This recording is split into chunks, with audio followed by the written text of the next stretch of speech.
aqui a pensar no que vem a seguir. E agora, para pormos os pés na terra, para regressarmos aqui ao nosso mundo, já que subimos até às alturas, trouxemos o Luís Manuel Pereira da Silva, que veio de Aveiro, e desde já agradeço com este tempo pôr-se a caminho e vir e estar aqui de boa vontade, creio eu. Pedimos este tema, o relativismo moral e a dignidade humana. Luís Silva é licenciado em Teologia pela Universidade Católica Portuguesa, tem pós-graduação e mestrado em Bioética pelo Instituto de Bioética da Universidade Católica Portuguesa.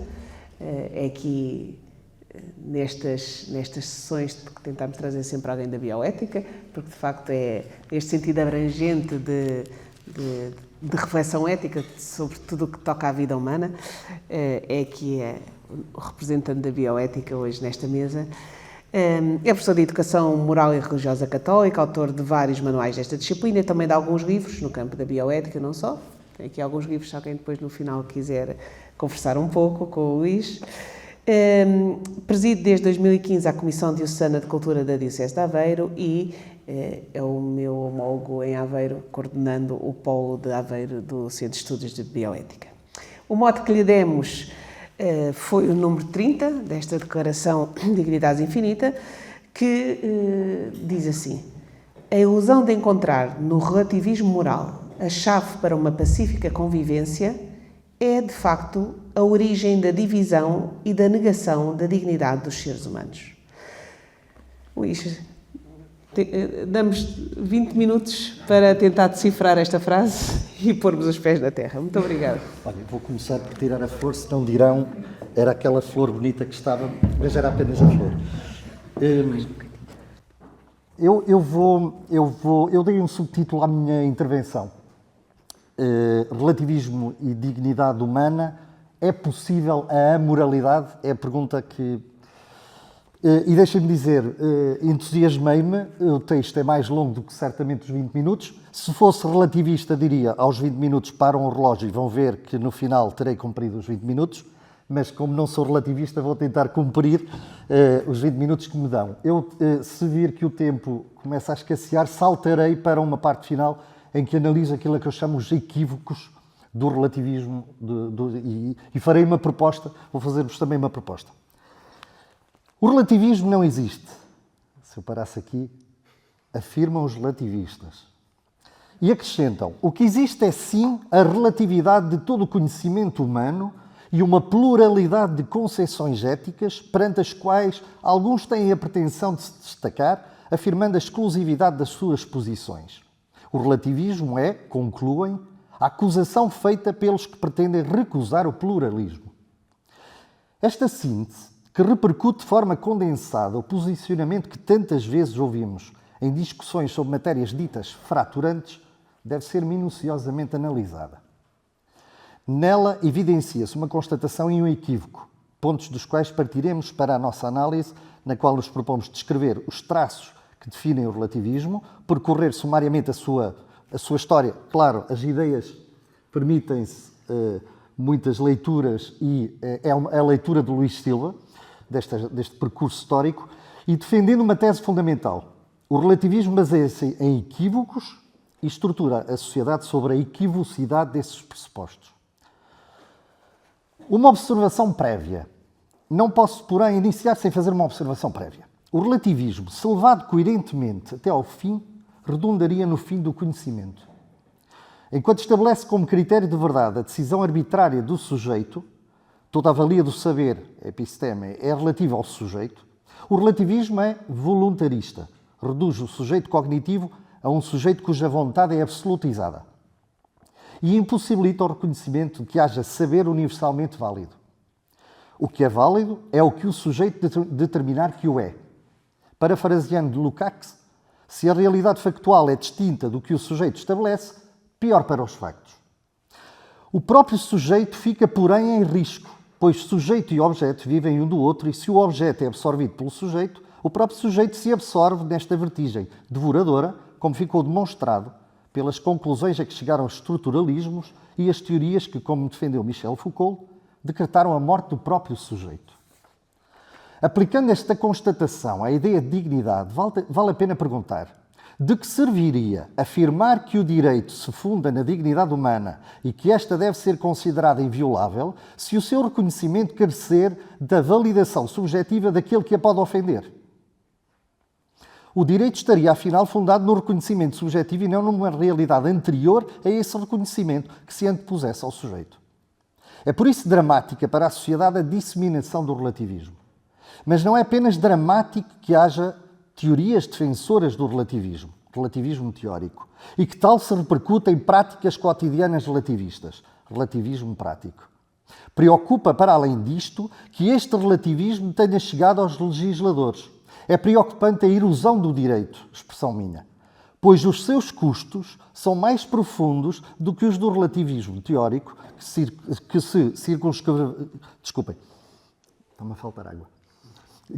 se circunscreveria ao âmbito livresco e das discussões e tertúlias, ou até do prático, ou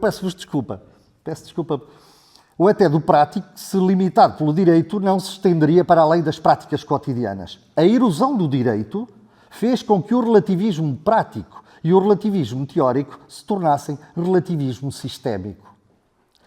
E isso tem custos mais profundos e permanentes. Custos sincrónica e diacronicamente observáveis.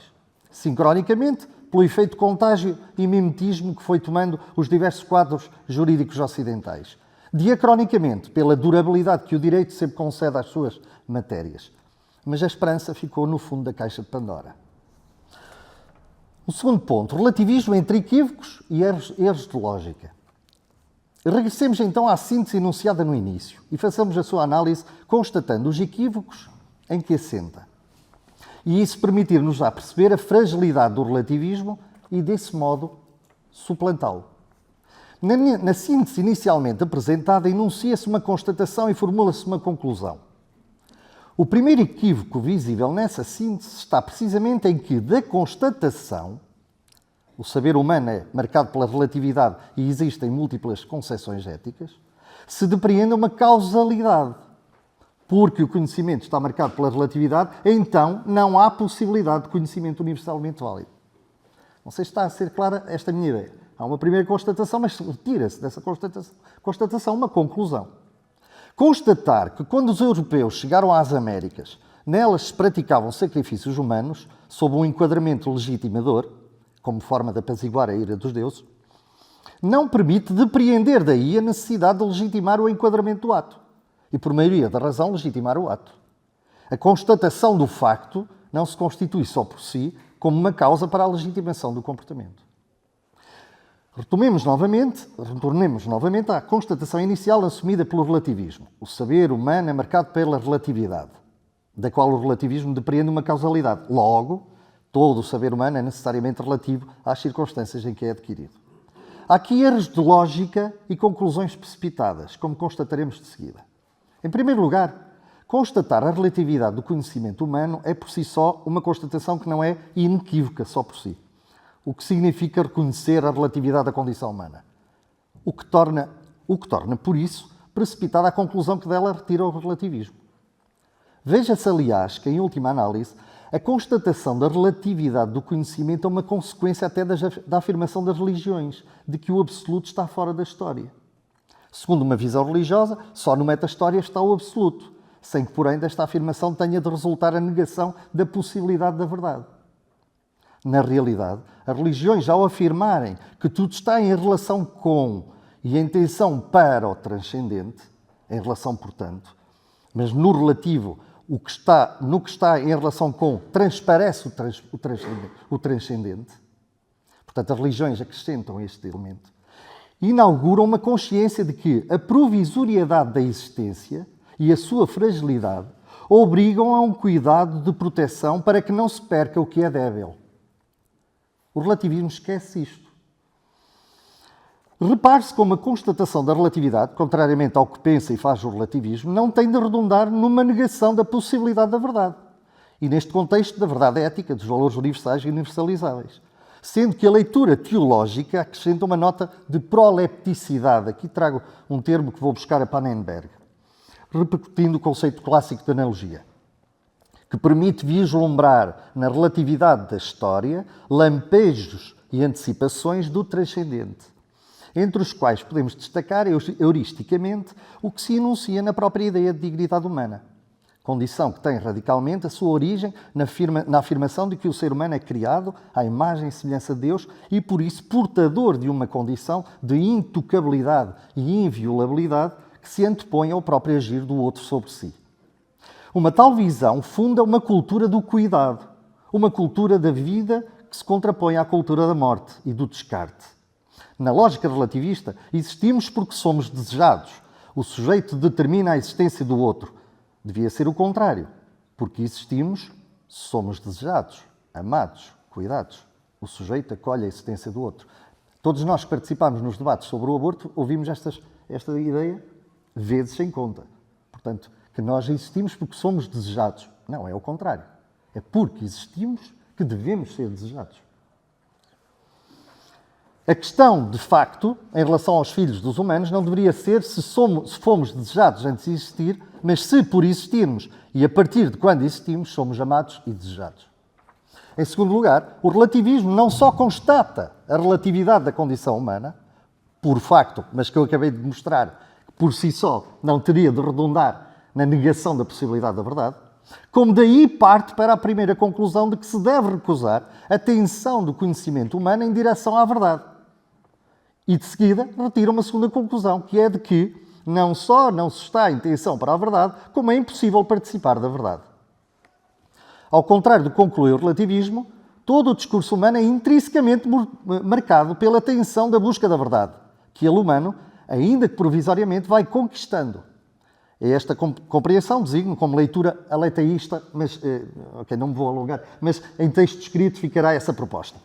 Isto é, que sustenta a necessidade do conhecimento humano pressupor a possibilidade de participar da verdade. Sem este pressuposto, o conhecimento humano não é possível e não progride. Aliás, aqui a palavra, só levantar isto, mas os 20 minutos depois. Aletheia é uma palavra grega, que é a palavra, uma de várias palavras utilizadas para referir a verdade, e é curioso porque é uma palavra com o prefixo de negação. Aletheia é não esquecer. A verdade é não esquecer. É muito interessante a implicação desta etimologia. O conhecimento humano, nesta perspectiva, tem horror ao vazio, ao absurdo, pelo que não se sustenta na dúvida permanente, mas na confiança permanente. Não na dúvida metódica, mas na confiança metódica. Confiamos que o pão que comemos não está envenenado, que o carro que conduzimos é seguro, que o nosso dia-a-dia é feito da confiança e não desta dúvida permanente e sistemática que o relativismo defende. Este é, aliás, para mim, um dos dois erros de Descartes. Descartes inaugurou na humanidade uma atitude que se revela, se levada ao extremo, desumana. Isto diz Luís Silva. A da dúvida sistemática, quando a condição humana se sustenta, afinal, na confiança sistemática. Mas há outro erro de Descartes, que não é enunciado por António Damasio, de que falarei adiante, e com ainda mais profundo impacto na vida atual e no relativismo. Um breve percurso. Eu, se calhar, esta parte do percurso histórico, se calhar vou avançá-la para cumprir os 20 minutos. Mas não posso deixar de dizer o seguinte, que é falar do tal segundo erro que há muitos anos venho, entre aspas, denunciando. Claro que eu não sou filósofo mas Descartes faz a afirmação do cogito, conforme as pronúncias. Penso logo existe. O sujeito cartesiano é solipsista, isolado, fechado em si, sem história e sem herança.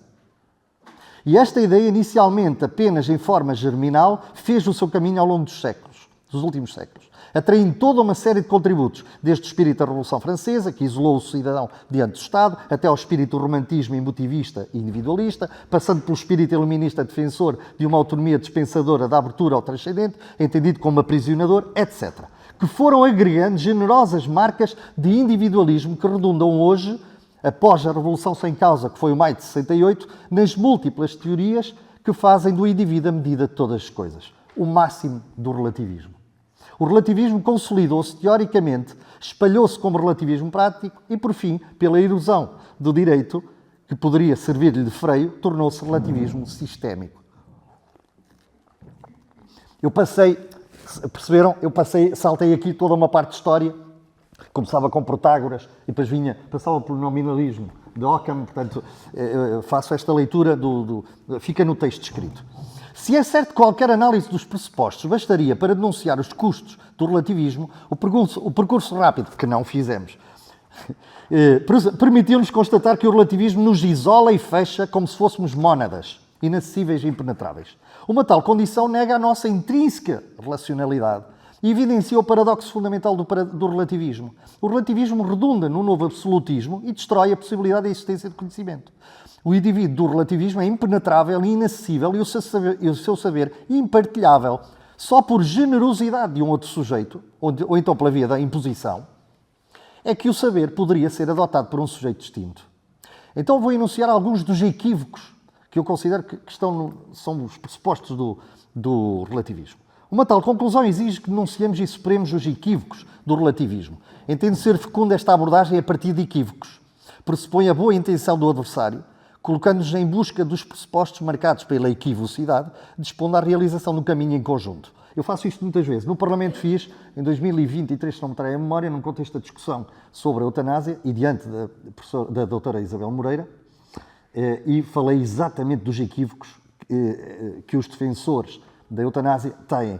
Eu penso que é uma lógica mais respeitadora do outro. Portanto, falar de equívocos, penso que é formalmente um modo, penso eu, mais interessante. Então, primeiro, é possível, portanto, eu vou formular como afirmações que pressuponham que estou a criticar. É possível e desejável a moralidade. É um dos pressupostos equívocos do relativismo. Como lembra o padre Roque Cabral, a moralidade não existe no agir prático e concreto. Só abstratamente a podemos supor, pois todo o agir supõe um fim, por isso, um determinado bem. Ao agir, movemos-nos por valores. O problema está na hierarquia dos valores em que sustentamos o nosso agir. O erro do relativismo está em supor que só o sujeito individualmente considerado está capaz de definir o que é bem e mal, e não que o bem e o mal lhe sejam anteriores e não se repercutam no seu próprio agir. Portanto, denunciado é este primeiro equívoco. Não é possível a moralidade que o relativismo pressupõe. Segundo equívoco. A liberdade é um ato da vontade e é limitado pela liberdade dos outros. Devemos a Nietzsche e Schopenhauer, mas é evidente que podemos ir ao nominalismo buscar raízes mais profundas, ainda que, como eu digo aqui, antecedidos do contributo do nominalismo, o afunilamento do conceito de liberdade na vontade. A liberdade é, pelo contrário, ato do sujeito racional e relacional e, por isso, muito mais do intelecto do que da vontade. Sendo que o intelecto se move pela busca da verdade, a vontade, pelo contrário, é aleatória e move-se pelo desejo. É difícil congregar liberdades entendidas como vontades. Já será mais fácil agregá-las em torno da verdade, se elas forem entendidas como condição de seres que se movem pela razão, como seres racionais e irracionais. Eu não sei se está a ser clara a minha ideia. Portanto, o conceito de liberdade, na minha perspectiva, há muito tempo que venho denunciando, está um dos pecados originais do conceito de liberdade do relativismo, é que confinou a liberdade ao âmbito da vontade. Ora, a vontade é aleatória. A vontade deseja tudo, não é? A vontade não tem limites. Enquanto a liberdade sempre foi entendida na história, mas o João, permita-me tratá-lo assim, dirá certamente com mais propriedade, na história de todo o pensamento esteve mais como um exercício intelectual. Aliás, basta pensarmos que os animais genuinamente, eles têm vontade, vamos dizer assim, têm vontade. Ok, a vontade não é... Mas não têm liberdade. O conceito de liberdade não se pode aplicar com propriedade a eles. Porquê? Porque a dimensão intelectual não está. Portanto, eu regresso aqui. É difícil congregar liberdades entendidas como vontades. Já será mais fácil agregá-las em torno da verdade, se elas forem entendidas como condição de seres que se movem pela razão. Foi, na minha perspectiva, esta tendência voluntarista da leitura sobre a liberdade, associada ao solipsismo, que eu já denunciei, que nos vem de Descartes, que redundou na convicção, lapidarmente definida por Herbert Spencer, de que a minha liberdade acaba onde começa a do outro. Uma tal visão conduziu à conclusão sartriana de que o inferno são os outros. Não defendo uma tal visão de liberdade. As liberdades não se anulam, são condição de possibilidade umas das outras. E por isso o céu, sim, vem dos outros e do outro. Terceiro equívoco. A consciência. Claro que depois em notas eu desenvolvo muito mais estas ideias, mas pronto. Ainda não acabaram os 20 minutos, mas não. A consciência de si é a primeira certeza de cada sujeito. É mais um dos problemas, é mais um dos erros de Descartes. Não é verdade que a primeira certeza de cada sujeito seja a de si. Antes da consciência de si, mesmo ontogeneticamente, temos consciência do outro, a partir do qual emerge a consciência de nós mesmos. Somos, por isso, indigentes em relação aos outros. A ética a esta luz emerge do encontro, provocação e acolhimento do rosto do outro, como nos legou Levinas. Mas eu acrescento que a ética nasce como gratidão que temos ao outro, pois graças a ele podemos ter consciência de nós. Deixem-me dizer, tenho pressuposta a lógica de potência e ato. Isto é, não é o outro que me gera a consciência. Mas a consciência que está em potência em mim é tornada em ato, passa a estar em ato pela ação dos outros, dos pais, concretamente. Se uma criança fosse deixada na selva, aos 3 anos, biologicamente sobreviveria, mas jamais, aos 3 talvez já seja tarde, mas aos 2, jamais teria consciência de si. Ou muito dificilmente teria consciência de si. Ela precisa de sujeitos humanos para emergir aquilo que é potência se tornar ato. Portanto, fica aqui denunciado, não é verdade, e o relativismo tem isso como um erro, a consciência de si é a primeira certeza de cada sujeito. Não é verdade. Outra. A verdade e o erro equivalem-se. O relativismo, ao reduzir o conhecimento a um ato individual solipsista, cria um problema de lógica com custos éticos inacreditáveis. A verdade e o erro são, para o relativista, equivalentes e intermutáveis. O certo e o errado passam a equivaler-se, verificando-se este impacto particularmente na apreciação moral dos meios e morais, que passam a ser legitimados a coberto de lógicas consequencialistas, desde que o sujeito deles retire benefícios. Numa perspectiva aleteísta, portanto, defensora de que a verdade é uma condição do próprio ser humano, o relativismo, ao fundir verdade e erro, indistinguindo-os, torna o sujeito humano alguém que, porque erra, se torna errante. Outro equívoco, os direitos humanos fundamentam-se no reconhecimento da anterioridade da liberdade. E eu gostava de fazer aqui um sublinhado que não tenho visto, eu não sou jurista, e estão aqui... Mas deixo eu acho que isto é uma onda que, desculpem a expressão, mas que temos de cavalgar. Eu não tenho visto explorar o que vou dizer a seguir. Este é um dos mais frequentes equívocos dos relativismos contemporâneos. Invocam com frequência os direitos humanos e pressupõem que na sua formulação positiva, na Declaração Universal dos Direitos Humanos, se reconhece a anterioridade da liberdade em relação à dignidade.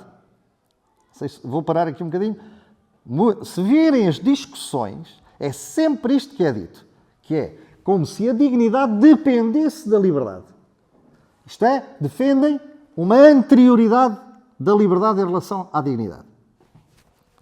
Certamente aceitam este meu diagnóstico, não é? Nas discussões é sempre isto que é dito. Não é, porém, assim que se apresenta na Declaração Universal dos Direitos Humanos. Veja-se a formulação do preâmbulo. Ninguém o lê.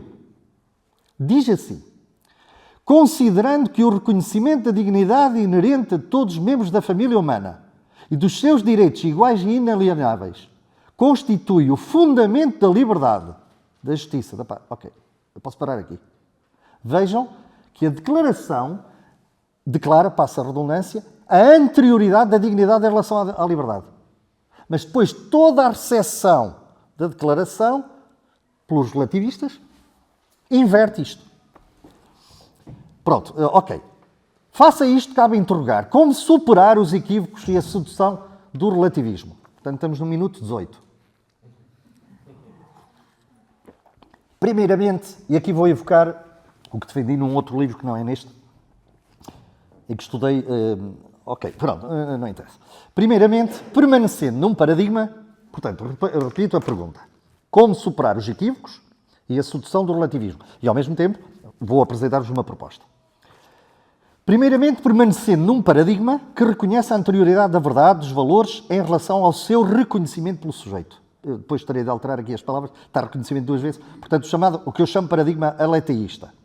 O sujeito aprecia, estima e assume o valor, não o cria. A sua liberdade é sempre condicionada pelo que a assunção do condicionamento da liberdade deve levar a reconhecer que ela não pode ser absolutizada, mas sempre exercida no respeito pela anterioridade da dignidade. A verdadeira liberdade não é a capacidade de escolha aleatória, mas a capacidade de discernir e escolher o melhor nas circunstâncias concretas. As liberdades não se estorvam, portanto, antes projetam-se e entrecruzam-se, sendo a condição de possibilidade umas das outras. Sem a liberdade do outro, jamais seríamos livres.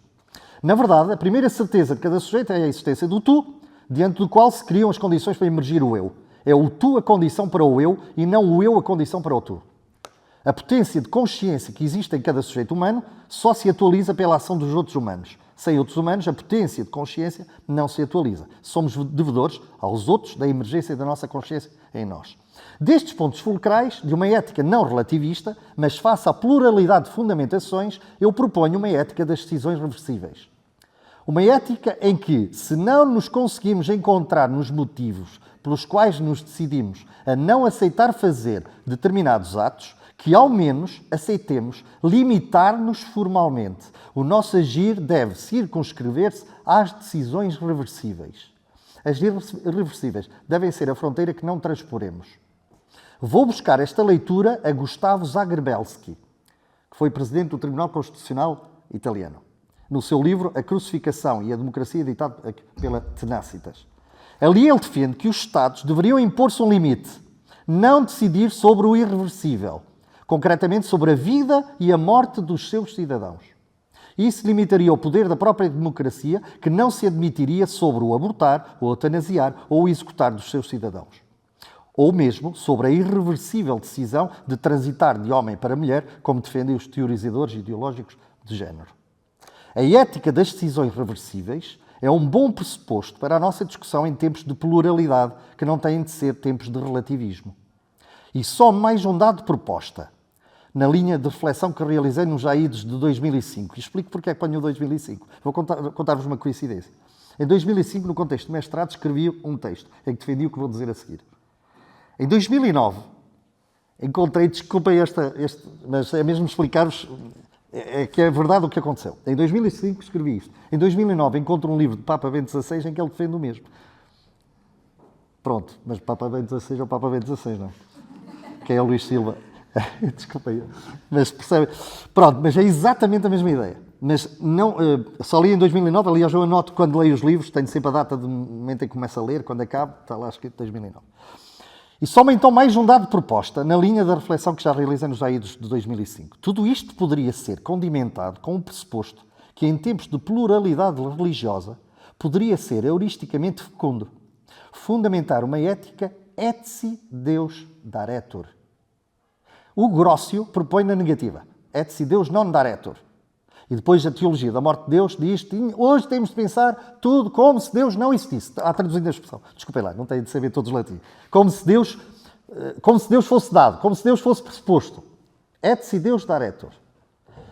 Os da teologia da morte de Deus põem na negativa. Etsi Deus non daretur. E foi, aliás, lendo Bonhoeffer que me recordei de Grócio, e disse, e se esta frase, a ideia está ao contrário?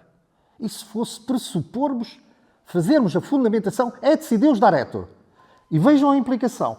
Como se Deus fosse pressuposto, não tem de implicar a admissão da existência de Deus, portanto eu não tenho de obrigar o outro a aceitar que Deus existe. Coloco em atitude de, olha, vamos fundamentar a ética como se Deus existisse. Para mim existe. Para ti é como se. Aliás, Alain de Botton, no seu livro Religião para Ateus, é mais ou menos isto que ele faz. Na prática, não usa a expressão. Mas coloca todos, mesmo os não crentes, em dinâmica de pressuposição de que a possibilidade da existência de Deus funda uma ética não relativista, sem ter de impor a adesão à fé, apenas ao que a fé possibilita. Deixo como pontos de orientação para um caminho em que cuidaremos uns dos outros, sobrevivendo à vertigem e à tempestade coincidência, inaugurada pelo relativismo. Muito obrigado. 19 minutos já, extraordinário.